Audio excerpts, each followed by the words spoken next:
ইরশাদ করেন, তোমাদের নামাজ যখন শেষ হয়ে যাবে, 5 ওয়াক্ত সালাত যখন শেষ, তুমি তোমার রিজিকের সন্ধানে আল্লাহ রাব্বুল আলামিনের দয়া রিজিক আল্লাহ তাআলা জমিনের মধ্যে ছড়িয়ে ছিটিয়ে রেখেছেন। তুমি তোমার রিজিক অনুসন্ধানে তুমি জমিনের মধ্যে ছড়িয়ে পড়ো। আর এই রিজিক সন্ধানের এই কর্মব্যস্ততার মধ্যে শুধু ইনকাম নিয়েই তুমি ব্যস্ত থাকবে না। ওয়াযকুরুল্লাহা কাসীরা লাআল্লাকুম তুফলিহুন। করো, জিকির করো আল্লাহ রাব্বুল আলামিনের। নামাজ শেষে আল্লাহ রাব্বুল আলামিন মুমিনদেরকে আদেশ করেছেন দুইটি। ইয়া আইয়ুহাল্লাযীনা আমানু ইযা নুদিয়া লিস-সালাতি মিন ইয়াউমিল জুমআহ, নামাজ যখন শেষ হয়ে যাবে, হে মুমিনগণ, তোমরা জমিনে ছড়িয়ে পড়ো, আমার ছড়িয়ে ছিটিয়ে রেখে দেওয়া রিজিককে তুমি অনুসন্ধান করো। আর এই রিজিকের তালাশের সময় তুমি রব্বুল আলামিন বলেন, আমাকে তুমি স্মরণ করো। এই দুটো কাজ যে ব্যক্তি করতে পারবে, আল্লাহ রাব্বুল আলামিন বলেন, এই লোকটা দুনিয়াতেও সফল হবে, পরকালেও সফল। সুবহানাল্লাহ। লাআল্লাকুম তুফলিহুন, নিঃসন্দেহে তোমরা সফল হবে। ভাই আমার, আল্লাহ রাব্বুল আলামিন সূরায়ে নাবা 30তম পারার প্রথম সূরা, সূরায়ে নাবার 11 নম্বর আয়াতে ইরশাদ করেন, ওয়াজআলনান নাহারা মাআশা ওয়াজআলনাল লাইলা লিবাসা ওয়াজআলনা নাওমাকুম সুবাতা। রব্বুল আলামিন এখানে 3টা বাক্যকে পর পর আল্লাহ রাব্বুল আলামিন বর্ণনা করেছেন। 3টা বাক্য যদি আমরা আমাদের এই দুনিয়ার জীবনে আমরা যদি অনুসরণ করি, আমাদের জাগতিক সফলতা পরকালীন সফল না। রব্বুল আলামিন ইরশাদ করেন, ওয়াজআলনাল লাইলা লিবাসা, আমি রাতকে বানিয়েছি লিবাস, অর্থাৎ কাপড়ের ভিতরে পর্দার আড়ালে যেরকম ভাবে কোনো কিছু দেখা যায় না, রাতের বেলা রাতটাকে আমি অন্ধকারের চাদর দ্বারা সারা পৃথিবী আমি আবৃত করে দিয়েছি। ঠিক কিনা? কি এক আজব ক্ষমতা! পৃথিবীর কোনো মানুষের পক্ষে কি সম্ভব এত বিশ্বব্যাপী, সারা পৃথিবী ব্যাপী এত বড় জায়গাকে আল্লাহ তাআলা আলোকিত করছেন? ঠিক কিনা?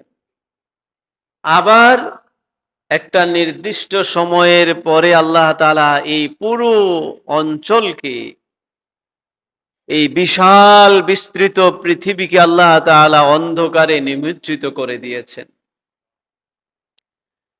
আল্লাহ রাব্বুল আলামিন বলেন, ওয়াজআলনা নাওমাকুম সুবাতা,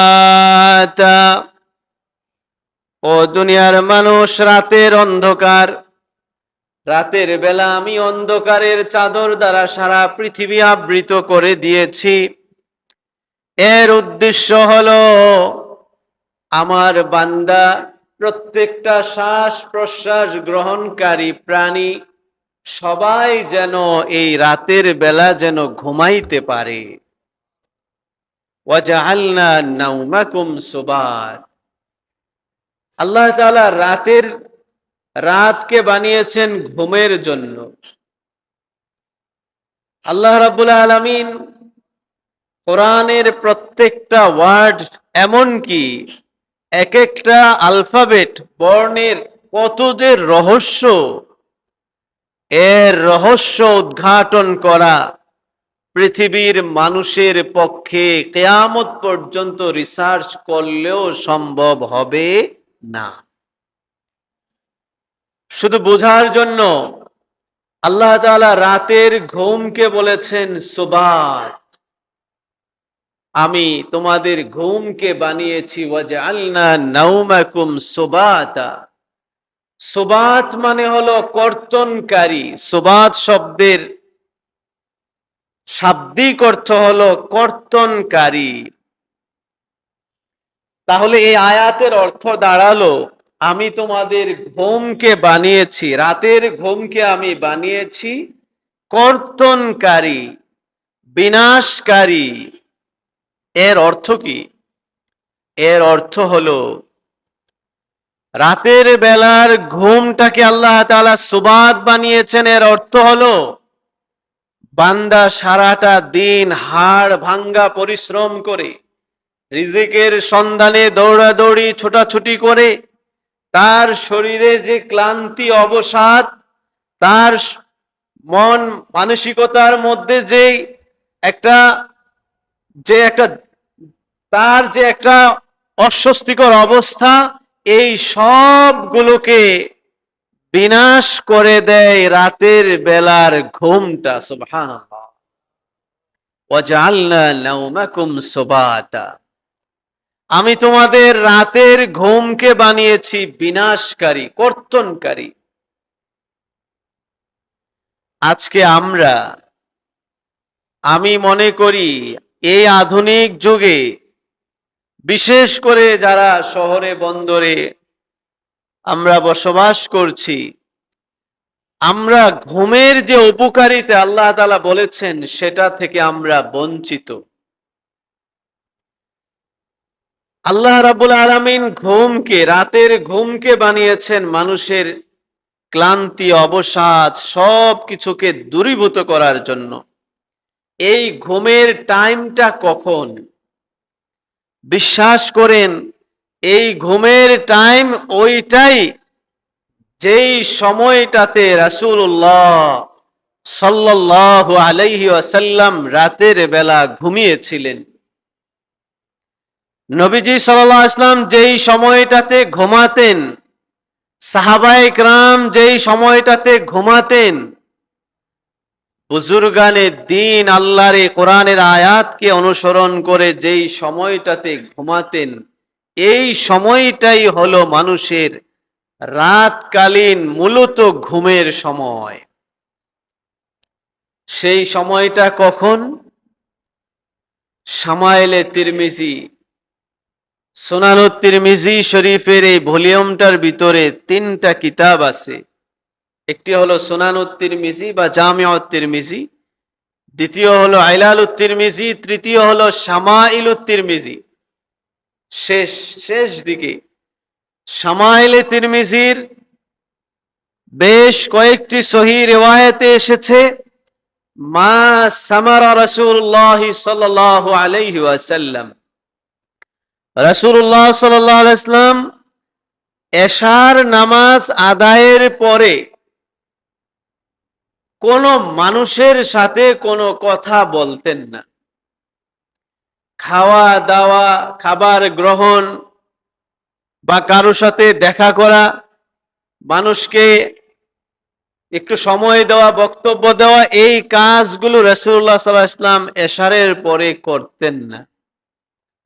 নবীজির সাল্লাল্লাহু আলাইহি ওয়াসাল্লামের পুরো জীবনী অধ্যয়ন করলে পাওয়া যায়, রাসূলুল্লাহ সাল্লাল্লাহু আলাইহি ওয়াসাল্লাম শুধুমাত্র যুদ্ধকালীন ইমার্জেন্সি অবস্থায় এশারের পরে নবীজি সজাগ থেকেছেন। এছাড়া রাসূলুল্লাহ সাল্লাল্লাহু আলাইহি ওয়াসাল্লাম রাতে আর কখনো সজাগ থাকতেন না। এশার পর নবীজি ঘুমিয়ে যেতেন। এবং রাতের শেষ ভাগে রাসূলুল্লাহ সাল্লাল্লাহু আলাইহি ওয়াসাল্লাম আবার জাগ্রত হতেন। ও ভাইরা আমার, বিশ্বাস করেন, আমরা যেই টাইমে এশারের নামাজ পড়ি, সত্যি এশার নামাজের পরে এই সময়ের ঘুম, এই ঘুমটাই হলো প্রকৃত ঘুম, যা আপনার শরীরের সকল ক্লান্তি অবসাদকে দূর করে দেয়। আশ্চর্য হয়ে যাওয়ার মতো বিষয়, আজ থেকে বছর খানেক আগে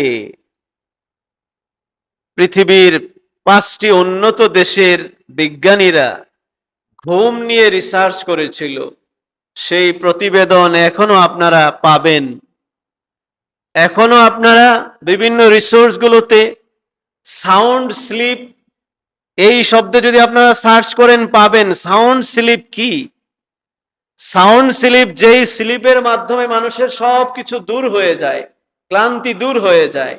এই বর্তমান আধুনিক চিকিৎসা বিজ্ঞানীরাও বলছেন রাতকে 4 ভাগ করলে, ফ্রম সানসেট টু সানরাইজ, সূর্য ডোবা থেকে সূর্য উদয়, এই সময়টাকে যদি আপনি পুরো সময়টাকে 4 ভাগ করেন, কয় ভাগ? 4 ভাগের 1 ভাগ অতিবাহিত হওয়ার পরে মানুষ যখন ঘুমায়, ওই ঘুমটা একটা মানুষের শরীরের সমস্ত ক্লান্তিকে, অবসাদকে দূর করে দিতে পারে। আপনি ক্যালকুলেশন করে দেখবেন, এই সময়টা ঠিক এশারের পরেই হয়।